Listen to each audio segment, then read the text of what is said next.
欢迎来到枫林漫谈，这里是思想交汇的港湾。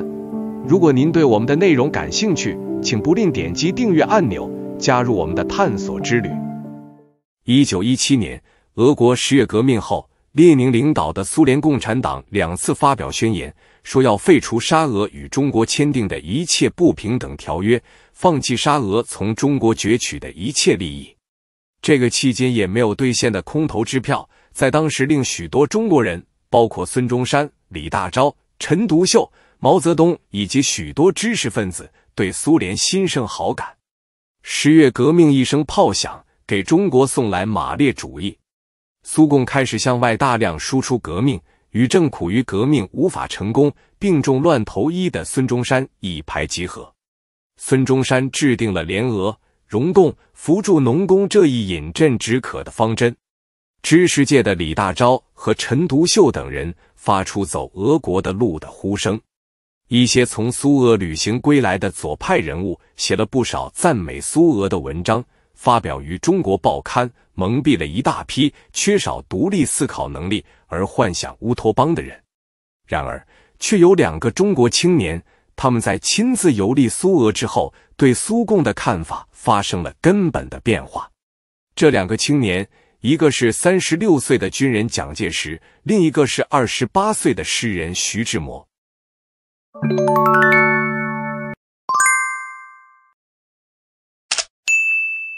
第一，蒋介石。1917年，时年30岁的蒋介石，作为满腔热血的革命志士，听闻俄共布尔什维克革命成功，推翻沙俄帝制，建立人民民主专政的苏联，很受鼓舞，并且非常期待能身临其境，更多的了解苏联，看有没有苏联经验可用于中国革命。1919年后，蒋开始关注俄国的局势和政治军事形势，并萌生赴苏联考察的想法。当年1月1日，蒋介石在日记中写道：近年你学习俄语，预备赴俄考察一番，将来做些事业。他甚至天真地把俄国革命看成是一个新纪元，还说过，如果有人攻击俄国革命，必与之力争；如有人攻击共产党，必竭力为之辩护。1921年5月，孙中山在广州就任非常大总统，准备北伐。同年底，孙中山在同共产国际代表马林会晤时，表示愿派一个最能干的人作为使者去莫斯科考察苏俄的政治、党务和军事，学习俄军经验，组建自己的军队。苏联答应给孙中山提供200万金卢布的资金和武器。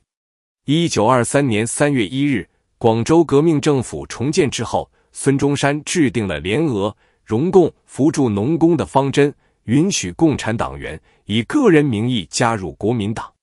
蒋介石预感孙中山的联俄容共的政策不是什么好政策，必将给国民党和中国带来灾难。但是他没有去过苏联，不了解苏联的实际情况。于是他向孙中山主动请缨，率团实地考察苏联。在与蒋介石、汪精卫、张继、林业明、马林商谈后，孙中山决定由国民党人蒋介石、王登云、沈定一和共产党人张太雷组成代表团。蒋介石任代表团团长，作为孙中山的全权代表。孙中山之所以让蒋介石当这个代表团团长，因为此行的主要目的是学习俄军经验，组建自己的军队。而此时在孙中山身边，蒋介石是少数具备军事素养的人。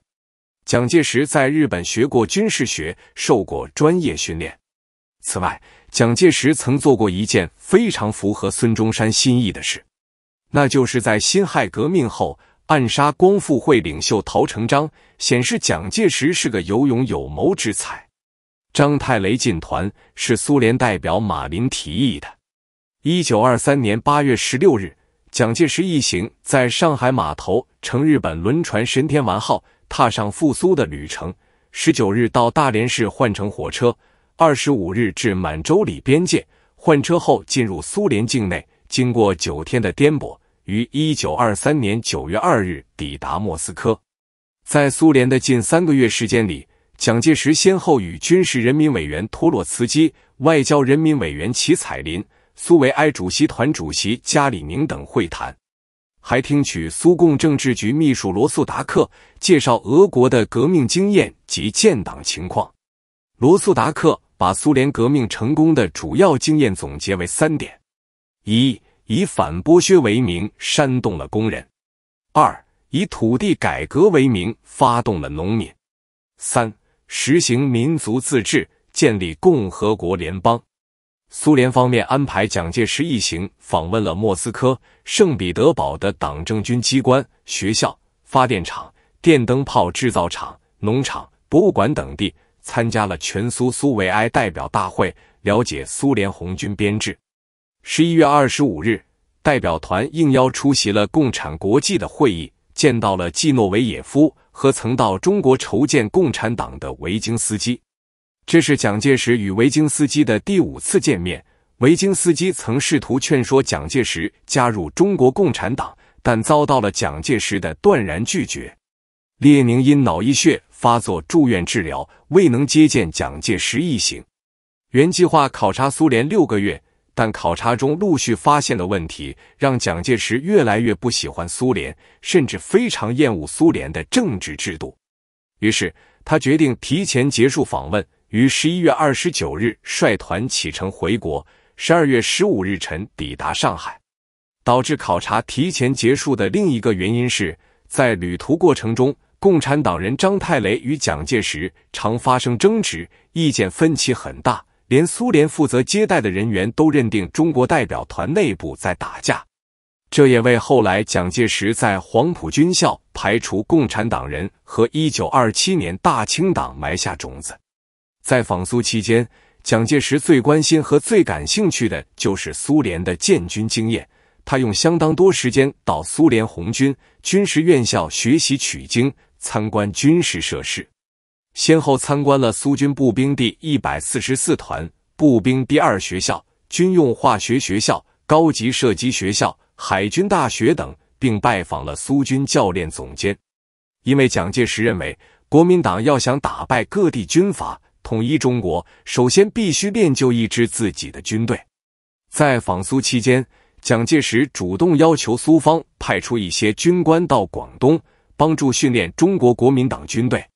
但苏联方面开始则希望国民党派出学员到苏联的军事学校学习。一直到1923年11月13日，代表团与苏方革命军事委员会副主席斯克良斯基和总司令加米涅夫会谈时，蒋介石再次要求苏联向广州即将开办的军事学校及黄埔军校增加派出教官。对此，斯克良斯基回答：我们可以先做一些试点，例如先派50人，若效果好，苏联会再增加派华军事人员。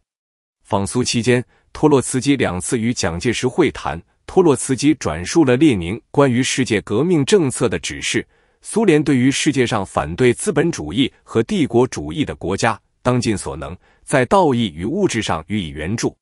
托洛茨基告诉蒋介石，苏联将派一个以鲍罗廷和加伦将军为首的军事顾问团，很快就要到中国去帮助孙逸仙先生进行革命。苏联终于答应支持国民党在广州开办军校，这令蒋介石很高兴，这也让蒋介石后来做了黄埔军校校长顺理成章。虽然孙中山和蒋介石在中国国民党建军方针上颇受苏联顾问鲍罗廷的影响，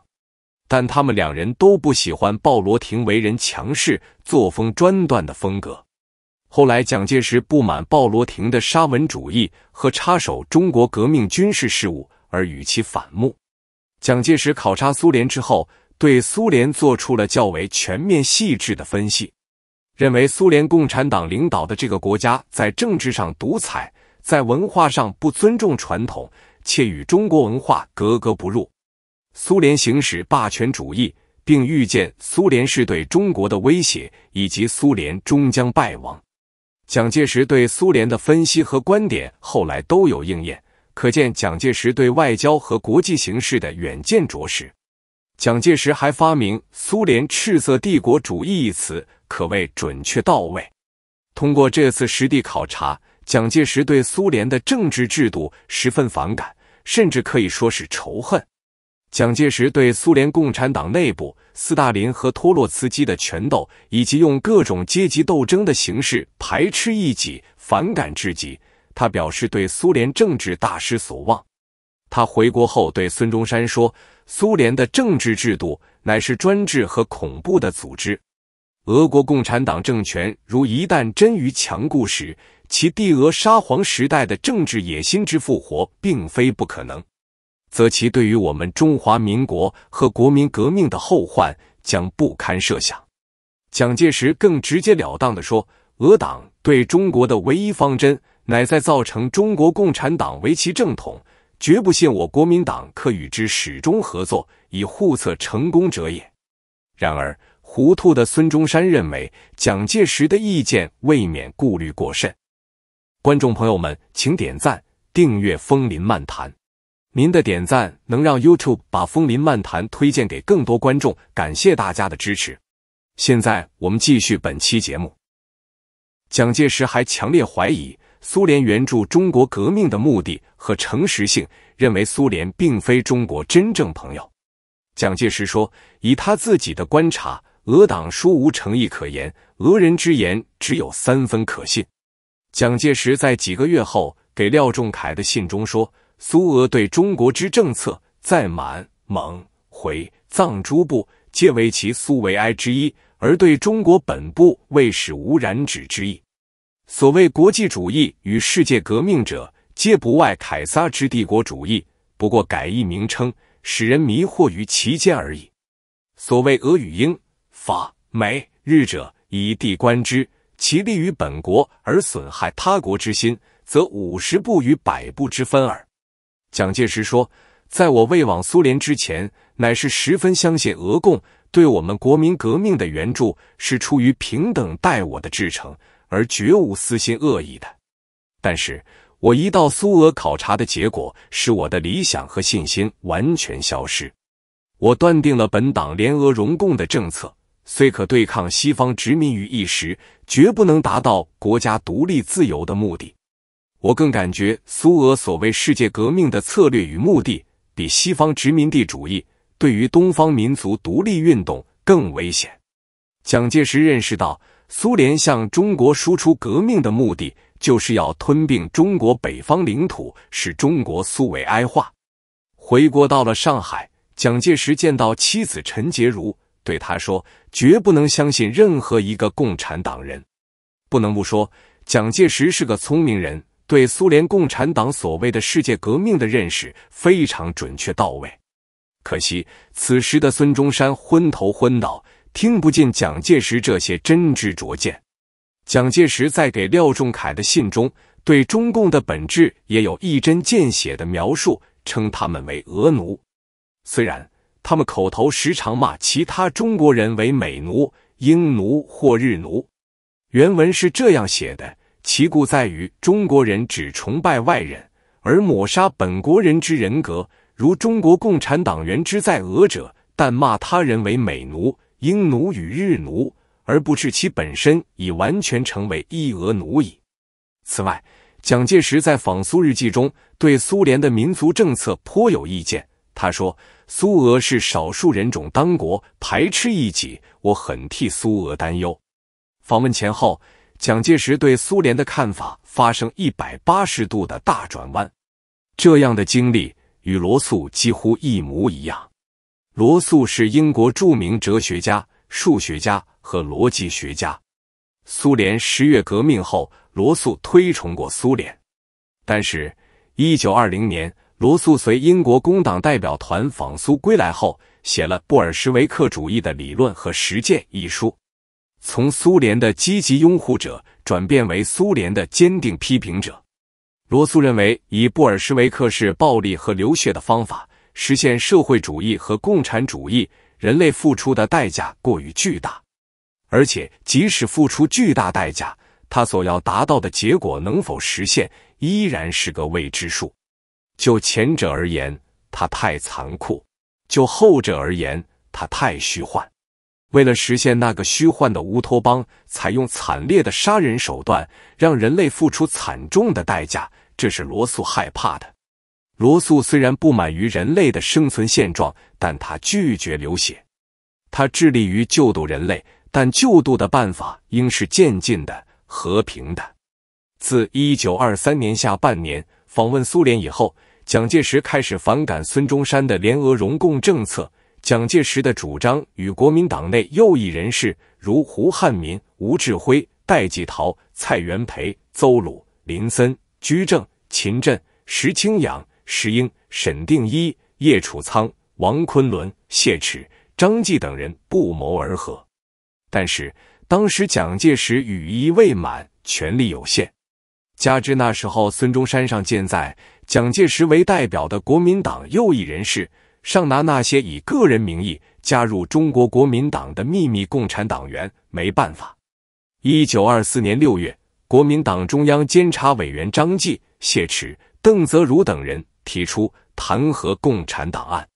不但没有得到孙中山的重视，反而遭到国民党一届二中全会通过训令对他们进行惩戒。1925年3月12日，孙中山逝世。1926年7月1日，蒋介石任总司令的国民革命军从广州开始北伐。到了1927年春天，国民革命军已经掌握了中国的半壁江山，蒋介石的政权得以巩固。与此同时，苏联操控的共产国际指挥中国共产党积极活动，在全国各地发动土地革命，打土豪，分田地，搞得人心惶惶，造成社会严重的动荡不宁。1927年3月21日，陈独秀、罗亦农、赵世炎、汪寿华、周恩来等共产党人策动了上海工人第3次武装叛乱，组织工人纠察队和罢工工人在市区切断水源和电源，向警署、兵工厂、银行、电话局、火车站和住在上海的军营发起全面进攻，抢劫枪支和钱财。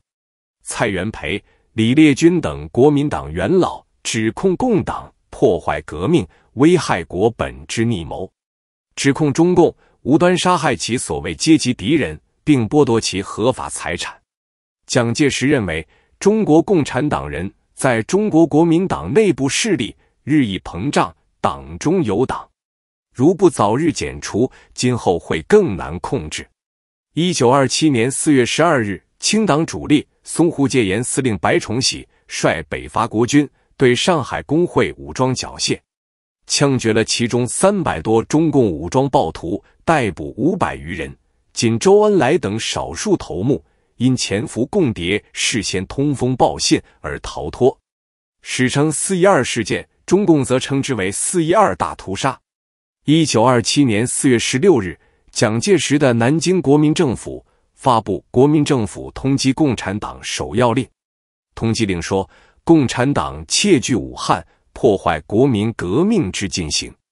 数月以来，肆行残暴，叛党叛国，罪祸贯盈。最近实施卖国之外交，牺牲国权，以取悦于帝国主义者，又复爪牙四部，荼毒民众，使湘鄂两省演成大恐怖。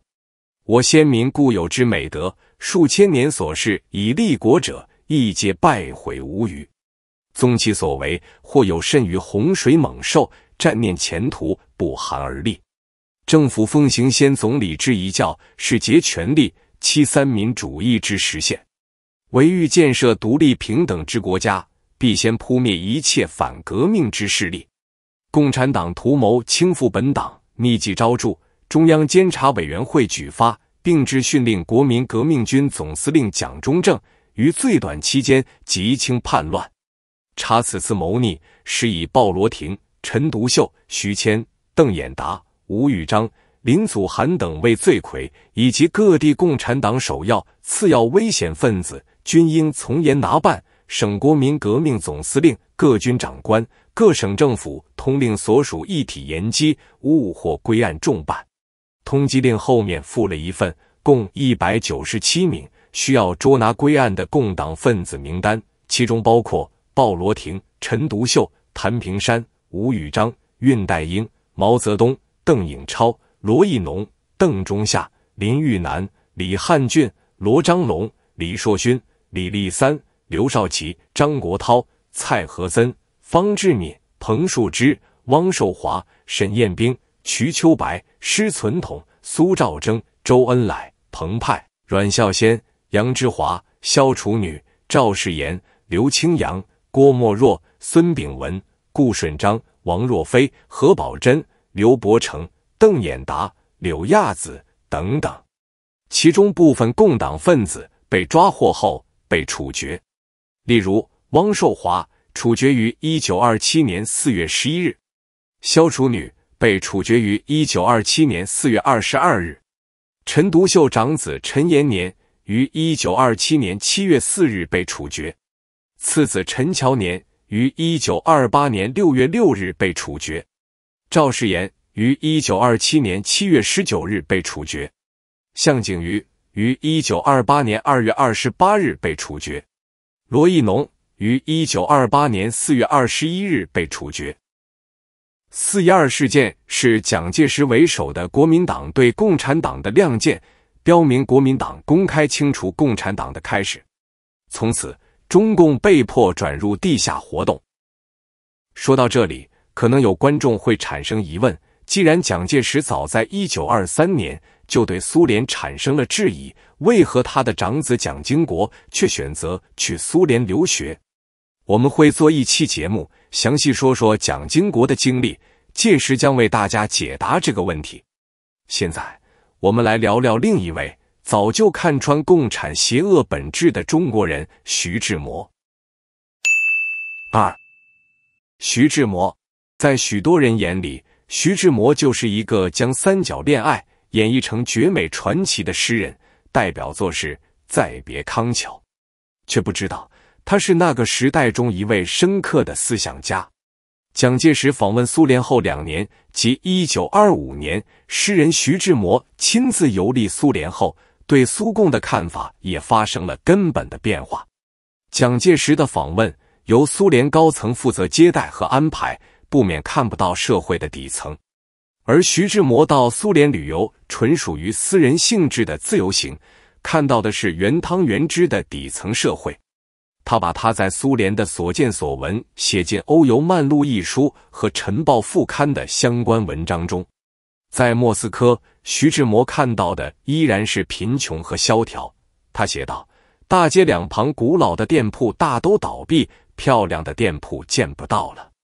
最多也最热闹的是食品店，是政府开的，物资奇缺且昂贵。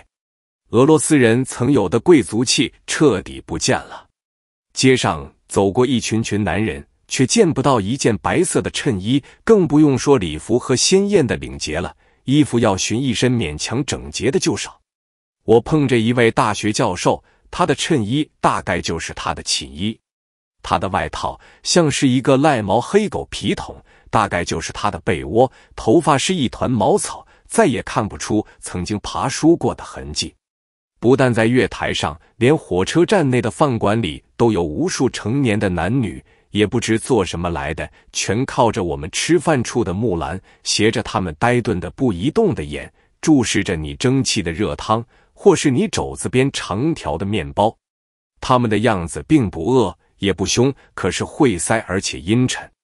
看见他们的面貌，你不由得不疑问，这里的人民知不知道什么是自然的喜悦的笑容？在一个车站下车，天已经黑了，车站上照明的却是几只贴在壁上的油灯。昏暗的候车室里是满屋子黑黝黝的人群，那情景我再也忘不了，尤其是那气味。悲悯心禁止我尽情的描写，丹德假如到此地来过，他的地狱里一定另添一番色彩。徐志摩写道：入境愈深，当地人民的苦况一发明显。今天我在赤塔火车站上留心地看，褴褛的小孩子从3、4岁到5、6岁，在站上问客人讨钱，并且也不是客气的讨法，似乎他们的手伸了出来，绝不肯空了回去的。可见苏共的革命并没有给底层百姓带来幸福和温饱，相反却是贫穷。徐志摩在文章中还记述了苏联计划经济下服务行业的生态状况。进入旅程的列车马上就体会到苏俄餐车服务员的态度。徐志摩写道，他每回来招呼吃饭，就像是上官发命令，斜瞟着一双眼，使动着一个不耐烦的指头，砰地关上你的房门。他每回来伺候你的神情，简直要你发抖。他不是来伺候，他是来试你的胆量。我想胆子小些的客人见了他真会哭的。他也不知怎的有那么大气，绷紧着一张脸，我始终不曾见他露过些微的笑容。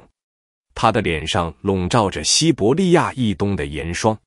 徐志摩死得早，没有运气活到1949年中共建政之后计划经济的年代。那时候供销社里营业员对待顾客，哪个不是这样的态度？在苏联旅游期间，徐志摩看到苏共革命对俄罗斯传统文化的摧残和铲除。他说，俄国的文化是荡尽的了。他到墓园怀古，却发现很多贵族的墓遭到损坏，不少极庄严的木节倒在地上，好几处坚制的石栏与铁栏被砸毁。此情此景令他慨叹，阶级斗争的怨毒在这墓园里都留下了痕迹。徐志摩也发现，苏共对知识分子采取严厉的政策，绝大多数的知识分子则在经历着政治和思想风暴的同时，体验着经济上的窘迫和日常生活方面的种种困境。徐志摩写道，在这场苏联革命的大火中，最先烧烂的是原来的俄国贵族的、奢侈的、淫靡的、旧秩序、夜长裙的贵妇人、镶金的马车、献鼻烟壶的朝贵、列庄的世家子弟全没了。托尔斯泰与屠格涅夫小说中的社会全没了。那些在苏联革命大火中逃难到西方的俄国人，他们都不愿意提起俄国。他们会告诉你，现在俄国不是他们的国了，那是叫魔鬼占据去的。徐志摩写道，我在北京的时候，记得有一天为东方杂志上的一条新闻和朋友们起劲地谈了半天。那新闻是列宁死后，他的太太到法庭上去起诉，被告是骨头早腐了的托尔斯泰，说他的书是代表资产阶级的人生观，与苏维埃的精神不相容的。列宁临死的时候叮嘱他太太一定要取缔他，否则苏维埃有危险。法庭的判决是列宁太太胜诉，宣判托尔斯泰的书全部回版，现有的书全化成纸浆，用这纸浆再造的纸改印列宁的书。我们那时大家说这消息太离奇了，或许又是美国存心污毁苏俄的一种宣传。为了解托尔斯泰的书是否真的被禁毁了，徐志摩在莫斯科特地拜访了托尔斯泰的女儿。问及那则新闻，托尔斯泰小姐没有正面回答，只是说现在托尔斯泰的书买不到了。不但托尔斯泰，就是屠格涅夫、陀思妥耶夫斯基等人的书也都快灭迹了。然后徐志摩问托尔斯泰小姐，莫斯科现在还有哪些重要的文学家？她回答，跑了，全跑了，剩下的全是不相干的。徐志摩对天长叹，假如有那么一天，你想看某作者的书，例如托尔斯泰的，可是有人告诉你，不但他的书再也买不到，你有的书也是再也不能看的，此时你的感想怎样？假如这部分的个人自由有一天较无形的国家威权取缔到0度以下，你的感想又怎样？徐志摩这样的担心，在1949年中共建政之后，特别是文革之中，全都在中国上演了。因为中共就是苏共的复制版。徐志摩在书中还揭露了他窥见了苏共有组织的制造谎言，蒙骗公众。他写道，1920年，英国著名作家维尔斯在苏俄亲历了这样一件事。参观一所小学校时，维尔斯问学生，平时学不学英文？学生一齐回答，学。维尔斯又问，你们最喜欢的英国文学家是谁？学生一齐回答，维尔斯。维尔斯接着再问，你们喜欢他的什么书？学生立即说出了他的10多种著作。威尔斯不相信自己能够如此为俄罗斯孩子所熟知，觉得这些学生是被官方提前训练出来的。于是他独自悄悄的，没有通过官方安排，来到一所更好的学校，把那些问题重新问了一遍，得到的回答却完全不同。孩子们对威尔斯一无所知。威尔斯又来到该校图书馆，书架上没有一本他的著作。威尔斯明白了，原来一切都是官方导演的戏。讲完威尔斯的故事后，徐志摩总结说，苏共招待外国名人，往往事前预备，报长言短。针对当时有些中国人，包括胡适，推崇苏俄的教育，徐志摩实地考察后发现，苏联的教育是共产党的党化教育。徐志摩写道，就我所知道的，他们的教育几乎完全是所谓主义教育或是党化教育，他们侧重的，第一是宣传与洗脑的能力，第二是实用的科目，例如化学与工程。纯粹科学与纯粹文学几乎占不到一个地位。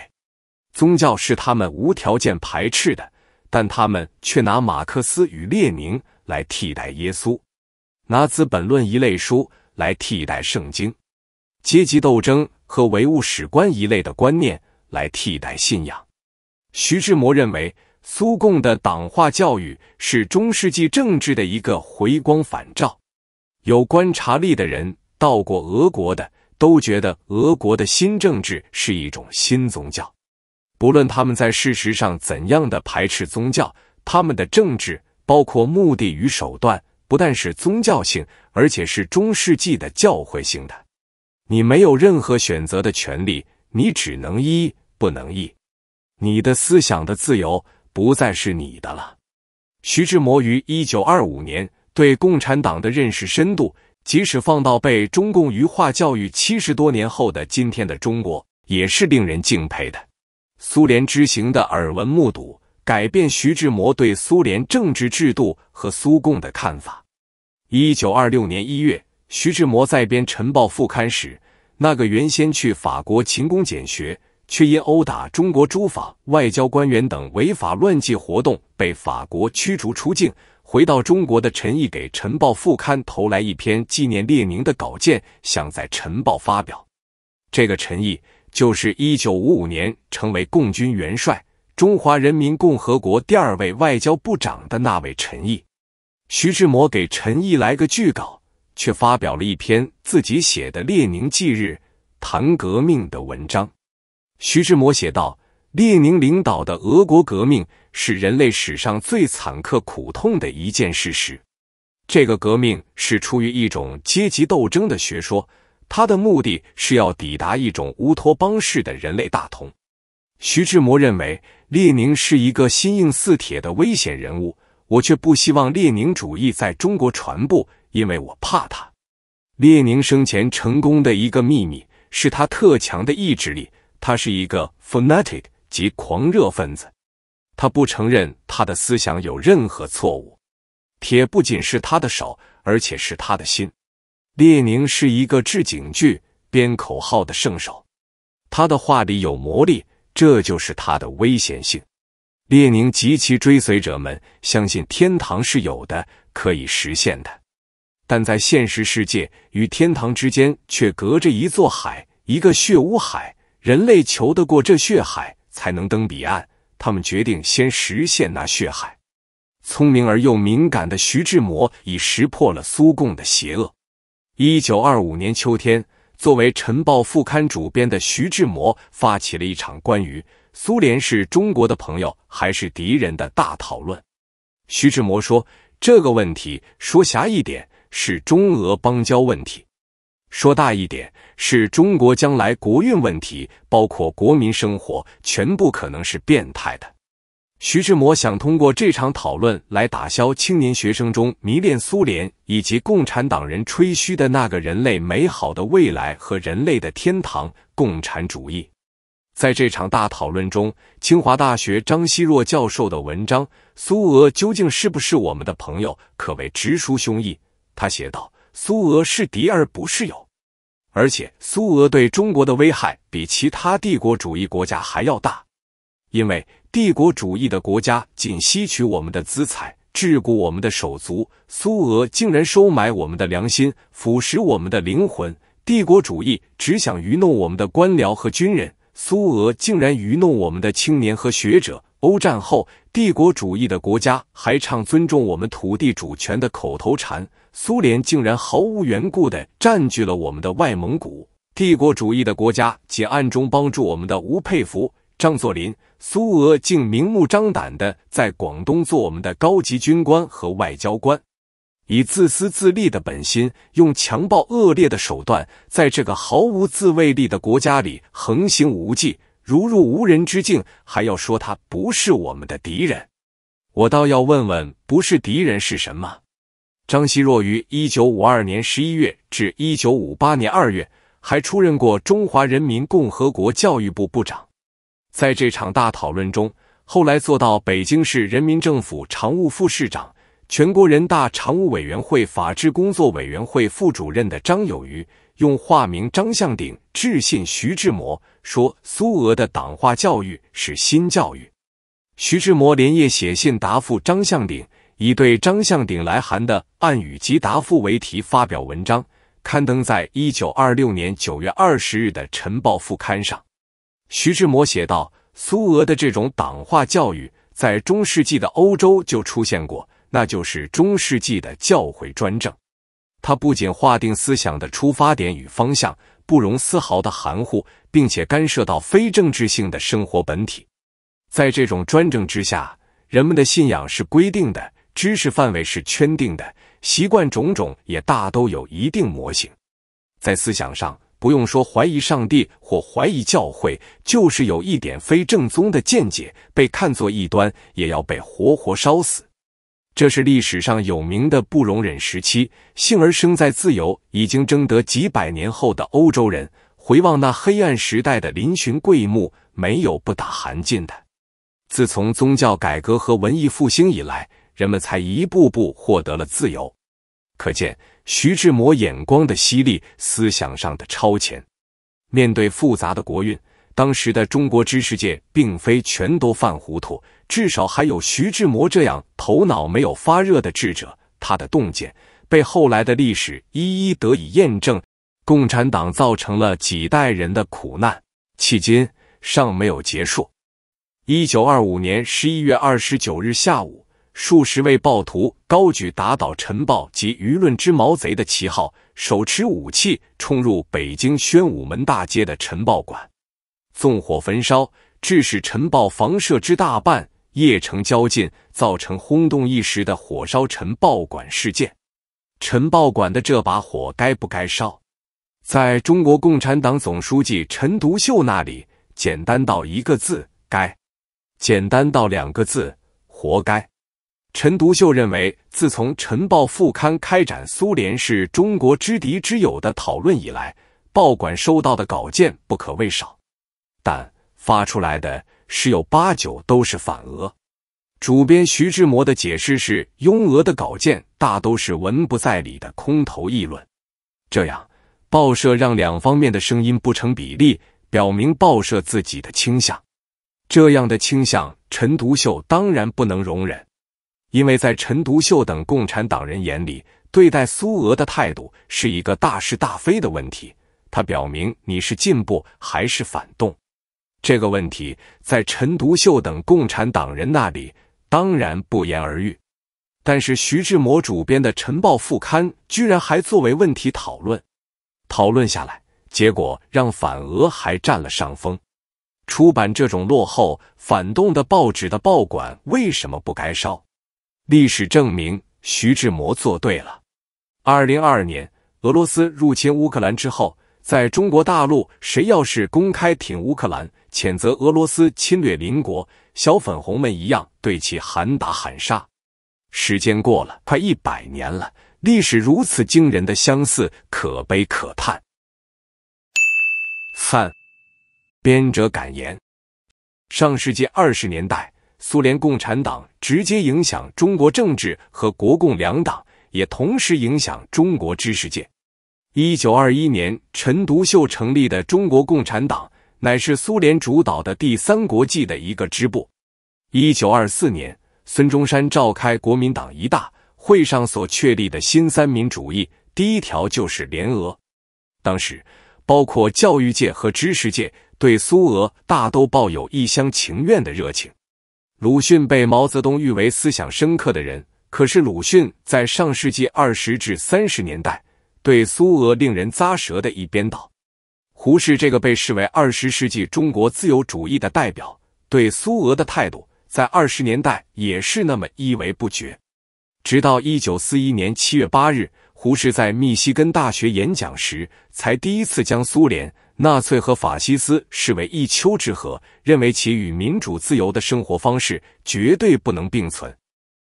可是，作为军人的蒋介石和诗人的徐志摩对苏俄的看法激浊扬清，眼界远在胡适和鲁迅之上。蒋介石和徐志摩以敏锐的眼睛洞穿了苏联共产党，忧心于他对中国命运和人民生活的影响。后来的历史意味超出他们的意料。中国若能如蒋介石和徐志摩所愿，在1927年前肃清苏联共产党对中国的影响，今天的中国绝不是现在这个样子。感谢您观看本期风林漫谈，我们的节目到这里就结束了。如果您喜欢我们的内容，请不要忘记点击订阅按钮并开启通知，支持我们。再次感谢您的收看，我们下期节目见。